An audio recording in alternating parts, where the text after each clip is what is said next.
I was wondering if you could share with me maybe a few cases that you've had in the past, like maybe that experience kind of makes you think, man, I wish if people would have known this like in the beginning before they came to my office, this would have been much better for them. Could you run us through some of your experiences? Because I think that those kinds of experiences are very helpful for our audience because a lot of times people are watching this and they've just started, maybe someone's passed away and they're just starting on their first steps. And there's so many little mistakes you can make that can become a big deal later. Is there anything you could share with us like that? Yeah. So one of the things that comes to mind, and it's the opportunity to do a more summary probate. So there's a thing called a Muniment of Title. You may have covered it before, but basically it's a summary probate. It just the process transfers title. The problem is that only works with real estate.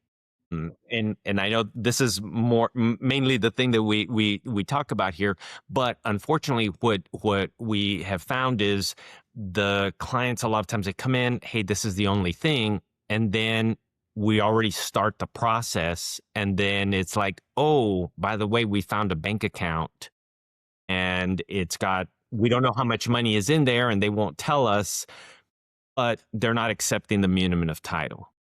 So the lesson is make sure you dig in to find all of the things, look through the mail, make sure you give it enough time to go through the mail to make sure that any bank statements or brokerage account statements have come in. Fortunately, there is something we can do. We can amend it to be a full administration. However, that winds up costing more money than they had originally planned. So, nobody likes surprises, and some people not even on their birthday. But that would be one of the things that's important to have that. And it's really important that we have all of the property listed when we do those muniments. So those are some of the things. That's one of the first things that comes to my mind of if you were coming in, one of the things to really be prepared on is have a good idea of all the different types of assets. Because even though we're focused on real estate, there are other assets that can wind up getting stuck.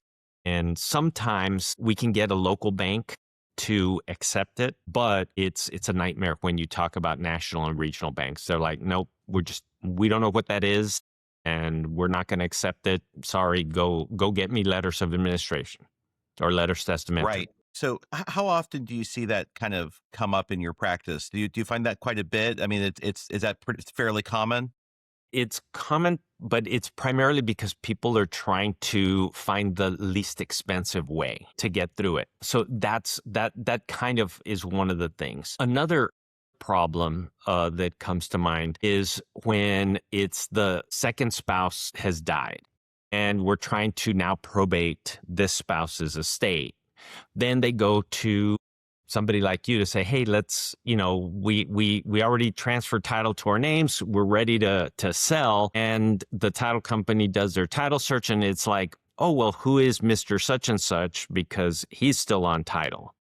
It's like, oh no, he died 20 years ago. Well, nobody ever did anything. So now we're kind of stuck. And then the client's like, hey, wait a minute, you did the probate. Why didn't that take care of it? Well, we did the probate for your mom, but your dad's estate was never handled. You guys never did anything. And since mom lived in the house and really nothing really affected her, she was still able to do everything. She didn't do anything.